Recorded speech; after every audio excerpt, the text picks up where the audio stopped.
காசையும் பணத்தையும் கன்னியர் தமையும் காணியின் ஆட்சியும் கருதிலேன் கண்டீர்.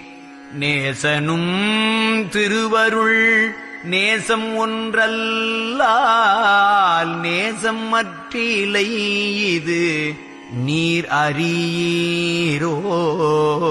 ஏசரல் அகற்றி வந்து என்னை முன் ஆண்டீர். இறையவரே உமை இன்று கண்டல்லால் ஆசையில் பிறரோடு பேசவும் மாட்டேன். அருட்பெருஞ்சோதியீர் ஆணைனும் மீதே